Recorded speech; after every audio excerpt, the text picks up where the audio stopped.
ਪ੍ਰਧਾਨ ਮੰਤਰੀ ਨੇ ਬੰਗਲਾਦੇਸ਼ ਦਾ ਦੌਰਾ ਕੀਤਾ ਸੀ। ਉਸ ਬਾਰੇ ਆਰਜੇਡੀ ਨੇਤਾ ਮਨੋਜ ਝਾ ਦਾ ਬਿਆਨ ਸਾਹਮਣੇ ਆਇਆ, ਜਿੱਥੇ ਉਹਨਾਂ ਕਿਹਾ ਕਿ ਬੰਗਾਲ ਦੇ ਲੋਕਾਂ ਨੂੰ ਪ੍ਰਭਾਵਿਤ ਕਰਨ ਦੀਆਂ ਕੋਸ਼ਿਸ਼ਾਂ ਕੀਤੀਆਂ ਜਾ ਰਹੀਆਂ ਨੇ। ਇਸੇ ਦੌਰਾਨ ਮਨੋਜ ਝਾ ਨੇ ਕਿਹਾ ਕਿ ਚੋਣ ਕਮਿਸ਼ਨ ਬਾਰੇ ਤੇ ਕਿ ਬਿਨਾਂ ਕਿਸੇ ਪੱਖ ਤੋਂ ਫੈਸਲਾ ਹੋਣਾ ਚਾਹੀਦਾ ਹੈ ਤੇ ਜੋ ਬੰਗਾਲ ਚੋਣਾਂ ਹਨ ਉਹ ਇੱਕ ਬੜੀ ਚੁਣੌਤੀ ਹੈ ਤੇ ਇਸ ਦੇ ਨਾਲ ਹੀ ਉਹਨਾਂ ਕੋਰੋਨਾ ਮਹਾਮਾਰੀ ਵੀ ਬਾਰੇ ਵੀ ਆਪਣੇ ਬਿਆਨ ਦਿੱਤੇ ਸੁਣਾਉਂਦੇ ਆ।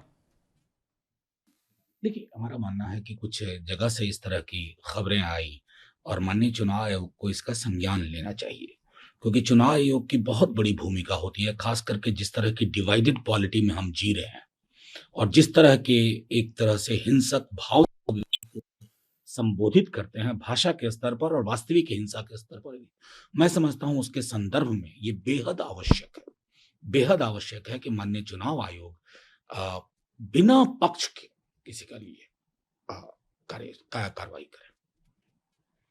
सर, शुभेंदु अधिकारी के भाई पर भी अटैक हुआ, उसको लेकर के बीजेपी इलेक्शन कमीशन के पास शिकायत दर्ज कराने गई। टीएमसी पर आरोप लगाया गया, आरोप प्रत्यारोप चल रहा है। देखिए, आरोप प्रत्यारोप तो मैं 1.5 वर्ष से देख रहा हूँ। शुभेंदु जी तो अभी हाल तक उनके ही साथ थे, ममता जी के साथ काफी गुण भी गाते थे। बहरहाल वो अलग मसला है, लेकिन महत्वपूर्ण है कि बंगाल में जिस तरह की परिस्थितियां हमने आज ही 2 महीने में नहीं, 1 महीने में नहीं, बीते 1-1.5 वर्षों में देखी है ना, वो चिंता का विषय होना चाहिए लोकतंत्र के लिए। क्योंकि जिस दिन ईश्वर चंद्र विद्यासागर की मूर्ति वेंडलाइज की गई थी, हमने आपके वार्ड सर्विस के माध्यम से आगाह किया था। देखिए, मेरा सीधे तौर पर मानना है कि माननीय चुनाव आयोग, जो मैंने पहले कहा था कि चुनाव आयोग के समक्ष एक बड़ी चुनौती है अपनी विश्वसनीयता को साबित करने की। चुनाव आयोग के पास सारे संदर्भ हैं, सारे स्पीचेज हैं, सारे सिंबल्स हैं, उसके नजरिए से वो फैसला लें। अब आप देखिए, अभी बंगाल चुनाव हो रहा है, असम में हो रहा है, कितने पॉलिटिकल लीडर्स संदेश दे रहे हैं, केंद्र के हों, बड़े बड़े नेता क्या संदेश दे रहे हैं? एहतियात छोड़े जा रहे हैं। तो वैक्सीनेशन एक तरफ, लोगों ने एहतियात छोड़ना शुरू किया।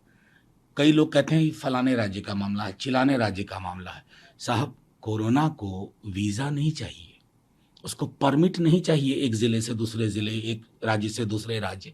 होलसम एक हैंड होल्डिंग हो, और अगर एक तरफ वैक्सीनेशन चल रही है तो दूसरी तरफ एहतियात इस प्रकार के बरते जाएं ताकि हम इस संक्रमण को रोक पाएं, क्योंकि इसकी कोई एक्सपायरी डेट नहीं।